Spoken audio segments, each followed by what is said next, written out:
क्या हुआ कि एक भिखारी था और उसके बड़े हालत खराब थी, पैसे नहीं, जॉब नहीं, पहनने को कपड़े नहीं, सड़क पे रहता, घर नहीं, कुछ भी नहीं।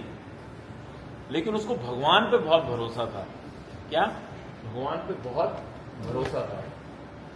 तो रोज सुबह उसकी पूजा करता, रोज सुबह उसको याद करता, रोज उसको।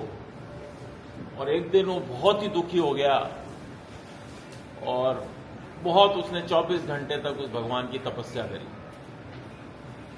अब भगवान भी भगवान है, प्रसन्न तो हो ही जाते हैं। तो वो प्रसन्न हुए और उसको आके पूछते हैं कि भाई तू इतने टाइम से मेरी ये सब कर रहा है, इतने तकलीफों में तू जी रहा है, बोल तेरे को क्या चाहिए, तेरे को मैं एक चीज दे सकता हूं। अच्छा, वो जो भिखारी था उसमें एक और प्रॉब्लम थी, वो अंधा था, तो देख और नहीं सकता कि कौन आ रहा है कौन नहीं आ रहा है। तो भगवान आए, भगवान ने कहा भाई तू लेकिन सपनों में तो देख ही सकता है ना। तो उसने कहा कि भगवान ने कहा उससे कि तू एक चीज मांग ले, तेरे को क्या मांगना है।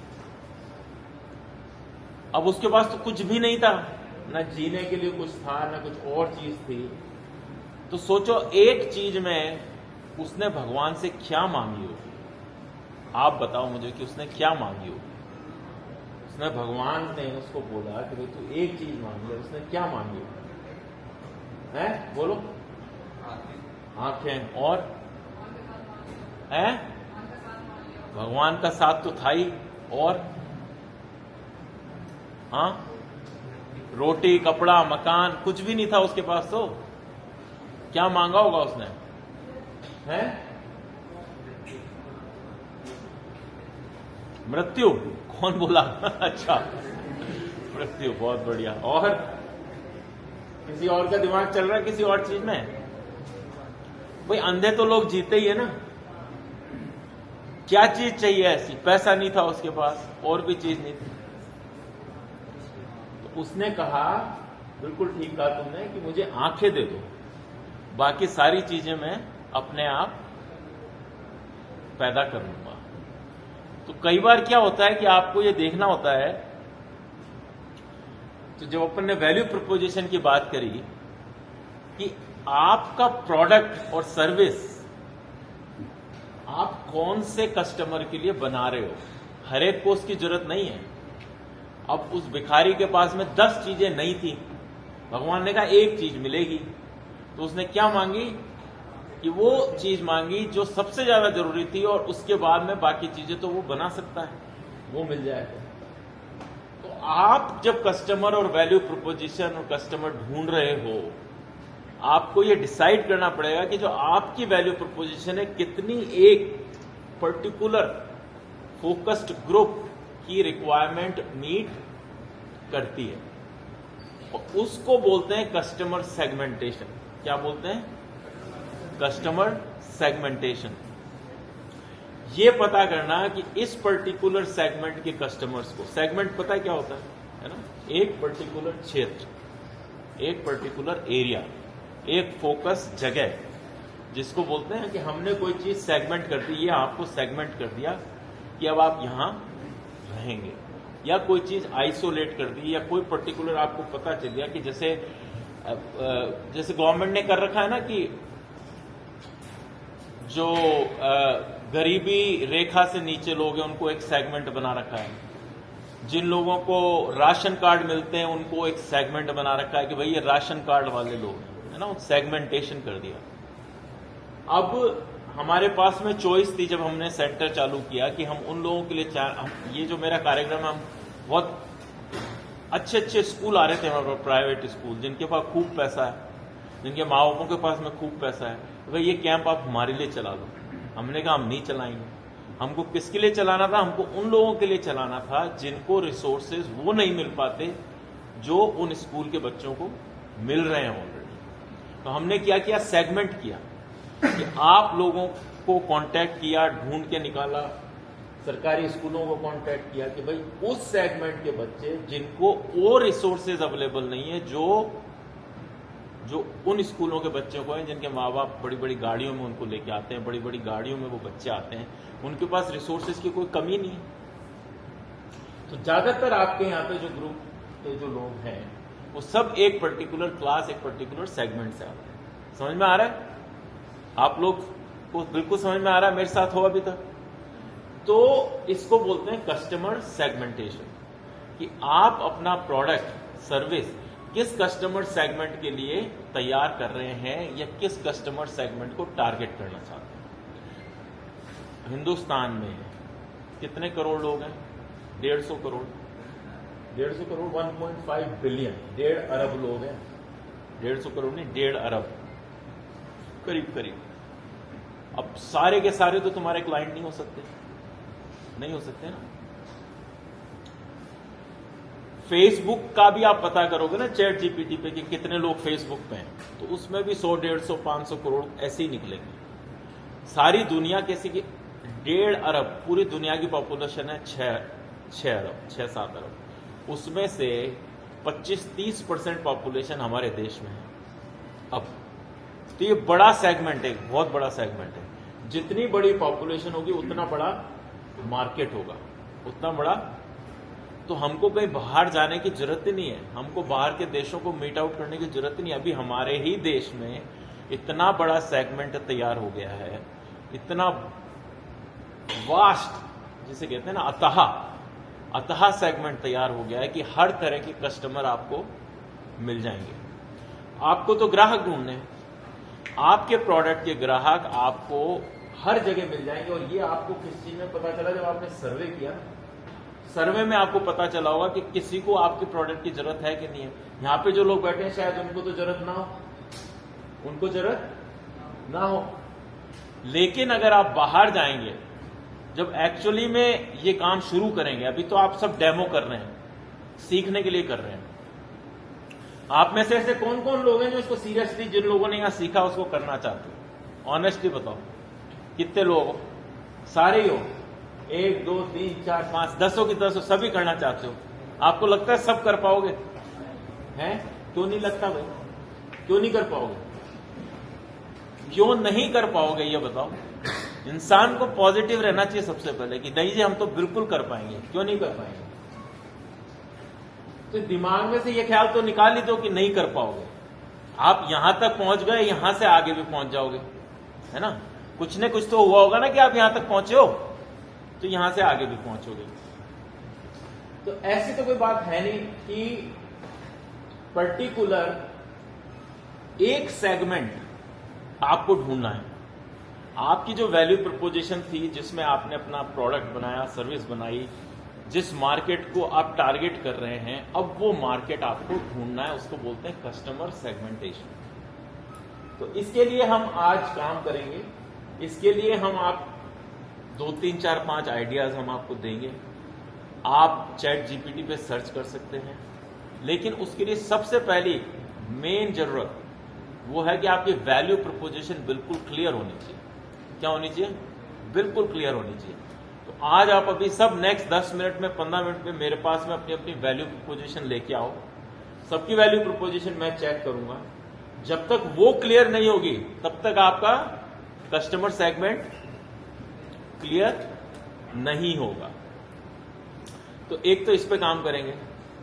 दूसरी चीज जो हमने इस पेपर में, आपने 2-3 चीजें और देखी होंगी, वो है कॉस्ट स्ट्रक्चर है कि कोई भी सामान आप बेचते हैं उसकी कीमत क्या। मेन चीज यही ना, आप आज कोई सामान माल लेने जाते हो बाजार में, क्या बोलते हो भाई कितने का है? और वो कितने का है कैसे डिसाइड होता है? उसकी कीमत कैसे डिसाइड होती है? मार्केट डिमांड से तो होती है, लेकिन उससे ज्यादा कि उसको बनाने में उसकी क्या कीमत आ रही है, कॉस्ट स्ट्रक्चर क्या है। आज कोई काम आप करते हैं, कोई चीज का, अब हमने ये कैंप किया तो हमको पता है कि हमारी कॉस्ट हर बच्चे पे जो यहां बैठा है उस पर कितनी कॉस्ट आ रही है। यही आपको पता होनी चाहिए। तो 2 चीजें आपको पता होनी चाहिए, बनाने की कीमत और बेचने की कीमत। बेचने की कीमत, चलिए मार्केट डिमांड सप्लाई, इसके ऊपर आप डिसाइड कर सकते हो, बता सकते हो। लेकिन जो बनाने की कीमत है कि कोई भी प्रोडक्ट या सॉल्यूशन बनाने में आपको कितना वक्त लगा, कितने आदमी लगे, कितने लोगों की टीम थी, कितने क्या रॉ मटेरियल काम में लिया, आपने कोई माल सप्लाई किसी से करवाया, किसी से आपने पार्टनरशिप करी, जैसे की पार्टनरशिप पे अपन ने बात करी, तो उस पार्टनरशिप की क्या कॉस्ट आ रही है। आप किसी से पार्टनरशिप करते हो तो वो फ्री में कर लेगा क्या? तो वो कहेगा ना मेरे को इसका रेंट दो, मुझे इसका फलाना दो, दिखाना दो, या कोई टेक्नोलॉजी आप काम में ले रहे हो, गूगल क्लाउड काम में ले रहे हो। आज हर चीज बिना इंटरनेट के हो नहीं सकती, बिना इंटरनेट के होगी नहीं, तो आप किस पे डालोगे? इंटरनेट पे डालोगे, आपका सॉल्यूशन एप्पल एंड्रॉइड स्टोर पे डालोगे, सब पैसा मांगते हैं। तो वो सारी कॉस्ट, उसको बोलते हैं कॉस्ट स्ट्रक्चर, आपको निकालना पड़ेगा आपके सॉल्यूशन का। उस कॉस्ट स्ट्रक्चर को निकालने के बाद में ये तय होगा कि इसकी कीमत मार्केट में कितनी रखी जाए कि एक पर्टिकुलर जो सेगमेंट है उसके ज्यादा से ज्यादा लोग उस माल को खरीदें, उस माल को खरीदें, क्योंकि जितना बिकेगा उतनी आपकी कॉस्ट कम आएगी, लेकिन बिकेगा उतनी आपका उत्पादन भी तो होना चाहिए ना, उतना आप उसको। अब अच्छी बात यह है कि जो भी सॉफ्टवेयर है, ऐप है, या सब्सक्रिप्शन बेस्ड जो सर्विसेज हैं, अभी जैसे जो आप लोग चैट जीपीटी काम में ले रहे हो कि इन लोगों का लॉक हो गया ना कि वो बोल रहे हैं कि पेड वर्जन लो, ये करो वो करो, है ना। शुरू में तो फ्री था। इसी तरह कुछ ईमेल सर्विस है फ्री हैं, लेकिन आप एक लेवल के बाद में ज्यादा मांगते हो तो आपको पैसा देना पड़ता है। तो ये भी एक तरीका है कि कैसे कस्टमर साइन अप किए जाएं। तो शुरू में हमने आपका प्रोडक्ट फ्री दे दिया, तो आपको पता चल गया कितने लोग हैं आपको प्रोडक्ट खरीदना चाहते हैं। उसको बोलते हैं हुकअप। आपने कस्टमर को एक बार हुकअप कर लिया। अब एक बार कस्टमर आ गया, मछली होती है ना, एक बार जाल में फंस गई, अब क्या? अब तो या तो यही है कि वो उसको आप मारो या उसको खिलाते रहो। अपने वो क्या करना है? खिलाना है। क्या करना है? खिलाना है। क्योंकि हम यहां पे बिजनेस कर रहे हैं, हम यहाँ पे प्रोडक्ट बना रहे हैं, लोगों की प्रॉब्लम सॉल्व कर रहे हैं। तो जब लोगों की प्रॉब्लम सॉल्व कर रहे हैं तो हमारा प्रोडक्ट ऐसा होना चाहिए कि उनकी प्रॉब्लम जीवन भर उनकी सॉल्यूशन करे। कि जो लोग जीमेल में 10 साल 15 साल से जीमेल काम में ले रहे हैं, वो अभी भी ले रहे हैं, है ना। इंटरनेट 20 साल से काम में ले रहे हैं, 25 साल से काम में ले रहे हैं, अभी भी ले रहे हैं। तो ये सब चीज क्या है? लाइफ लॉन्ग कस्टमर, इसको बोलते हैं लाइफ लॉन्ग कस्टमर। तो जब लाइफ लॉन्ग कस्टमर के लिए आप स्ट्राइव करते हो, स्ट्राइव का मतलब समझते हो? स्ट्राइव का मतलब क्या होता है कि आप में ये लालसा होनी चाहिए कि जो मैं काम करूं उसके हमारे लाइफ लॉन्ग कस्टमर हो। तो मैं ये सोच रहा हूं, ये मेरी एम्बिशन है कि मैं जो भी काम करूं उसके लाइफ लॉन्ग कस्टमर हो। This can be a very good value proposition. आप इसको उसमें लिख सकते हैं कि मेरा प्रोडक्ट लाइफ लॉन्ग काम करेगा। ये अच्छा वैल्यू प्रोपोजिशन है, ठीक है। फिर आपको ये पता करना पड़ता है कि उन कस्टमर्स की नीड क्या है। सबसे पहले जब कस्टमर सेगमेंटेशन करते हैं ना, तो सबसे पहले ये जानना होता है कि उसकी नीड क्या है। अब आपने जैसे कहा कि मैंने वेस्ट मैनेजमेंट का प्रोडक्ट बनाया। वेस्ट मैनेजमेंट का प्रोडक्ट, जिसके घर में वेस्ट नहीं निकलता उसके लिए तो काम का है नहीं। अब जिसके घर में रिसाइकलेबल वेस्ट निकलता है उसके लिए आपका प्रोडक्ट काम में है। तो आपको ऐसे घर ढूंढने पड़ेंगे जहां पे रिसाइकलेबल वेस्ट बहुत ज्यादा है। इसी तरह वो आउटडेटेड क्यूरिकुलम, आउटडेटेड क्यूरिकुलम सभी जगह है, सारे स्कूलों में। तो आपके लिए तो सारे स्कूल जो है, लेकिन जो प्राइवेट स्कूल हैं उनमें तो फिर भी वो क्यूरिकुलम अपडेट कर देते हैं। प्रॉब्लम सरकारी स्कूलों की ज्यादा है। तो आपके लिए कोई मार्केट है तो वो क्या है? सरकारी स्कूल है। वहां से अगर आपको ऑर्डर मिलता है बड़ा, सारे सरकारी स्कूलों में क्यूरिकुलम अपडेट अगर आपका सॉफ्टवेयर खरीद देते हैं तो आपका काम हो जाएगा। वो आपका मार्केट है, सरकारी स्कूल।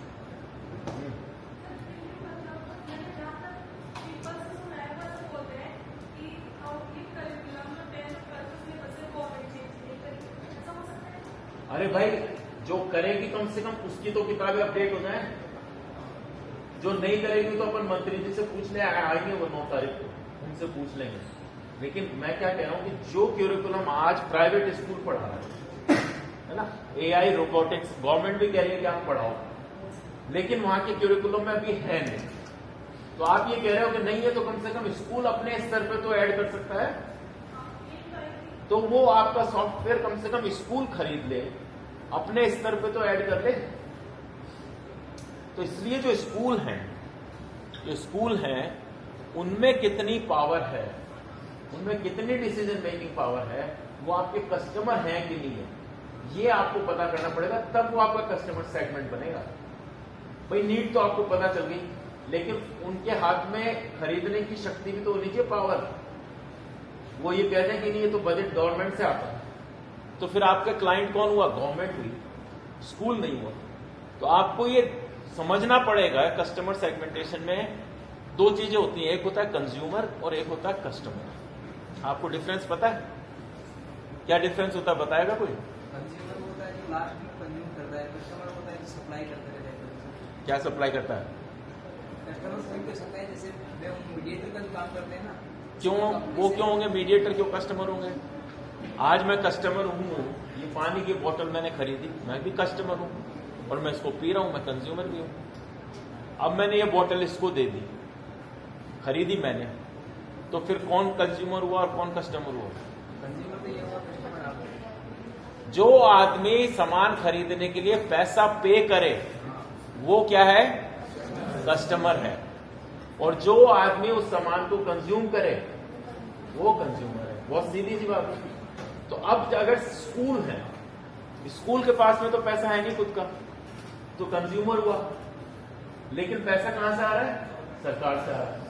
तो बजट कौन पास करेगा? सरकार करेगी, मंत्री जी करेंगे, आईएएस करेंगे, सेक्रेटरी करेंगे। तो आपको किनसे डील करना पड़ेगा? जो आपको पैसा दे रहा है। इसलिए हमने लिखा है कस्टमर सेगमेंट। आपको कंज्यूमर नहीं ढूंढने, आपको कस्टमर ढूंढने जो आपके माल के पैसे आपको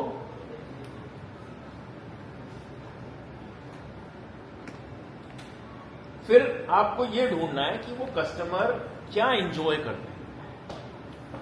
क्या एक टर्म होती है कस्टमर डिलाइट। क्या टर्म होती है? Customer delight. इसका मतलब होता है, एक अपने बहुत बड़े वो होते हैं, वो हुए अमेजॉन का नाम सुना है आपने? अमेजॉन का जो मालिक है, जब अमेजॉन शुरू हुई थी उन्होंने एक पॉलिसी बनाई थी कि आप हमसे माल खरीदो, माल पसंद नहीं आया वापस लौटा दो, कोई क्वेश्चन नहीं पूछा जाएगा, कोई क्वेश्चन। माल अगर पैक है, आपने काम में नहीं लिया, आप लौटा दो।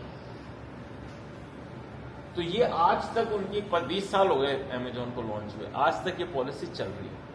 हिंदुस्तान में भी ये पॉलिसी चल रही है। हिंदुस्तान में आप अमेजॉन से कोई चीज ऑर्डर करी, वो क्या करते हैं? आपको पसंद नहीं आई, घर आई चीज आपको पसंद नहीं आई, आप उनको वापस ऑनलाइन ऐप पे जाके उनको बोलो हमको पसंद नहीं आई, तो वापस कोई क्वेश्चन नहीं पूछते, आपसे ले लेते हैं।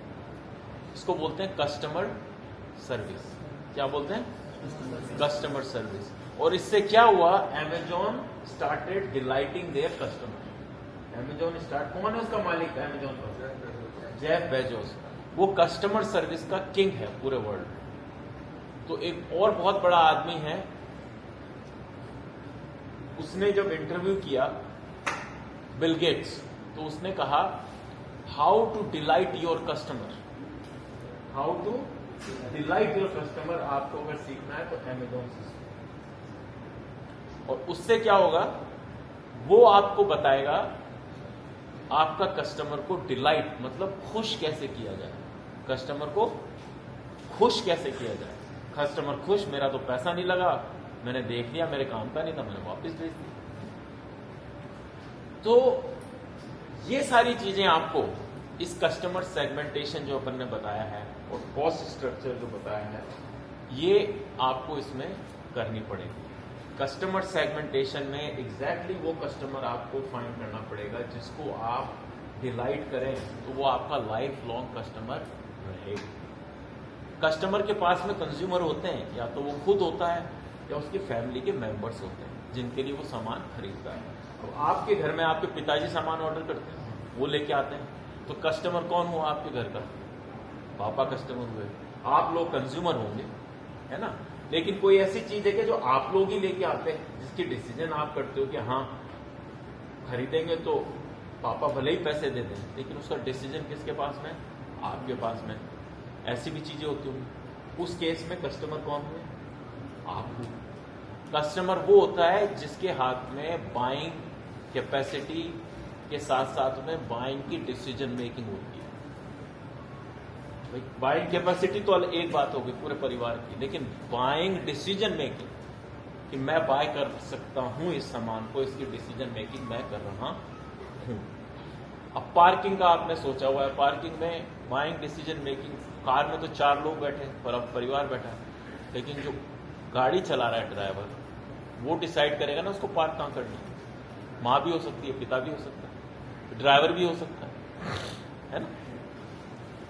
तो आप लोगों को ये पता करना आपका एग्जैक्ट कस्टमर कौन है। तो आज इस पे काम करें, अभी नेक्स्ट आधा पौन घंटा सिर्फ ये फाइंड करें कि आपका कस्टमर कौन है, आइडियल कस्टमर। फिर हम उससे आगे चलेंगे, फिर हम बात करेंगे और चीजों की, कॉस्ट स्ट्रक्चर की, रेवेन्यू स्ट्रीम की, और जो 3-4 चीजें। लेकिन आज का फोकस सिर्फ कस्टमर सेगमेंटेशन, ग्राहक कौन है। अभी इसमें दिमाग मत लगाओ उसको कैसे ढूंढें, वो भी आएगा आगे, वो मैं बताऊंगा उसका तरीका। अभी तो सिर्फ ये फाइंड आउट करो कि आपके प्रोडक्ट का ग्राहक कस्टमर कौन है। ठीक है, समझ में आ गई? और दोनों चीज पता करो, कंज्यूमर कौन है और कस्टमर कौन है। और डायरी में लिखो, अभी पन्ना मत भरने लग जाना, पन्ना अपन लास्ट में भरेंगे। अभी अपनी डायरी में लिखो कस्टमर कौन है और कंज्यूमर कौन है, और सब डिस्कस करो आपस में। जो 10-10 लोग हैं सब डिस्कस करो, डिस्कस करके इस चीज को लिखो। ठीक है, ओके, ऑल द बेस्ट।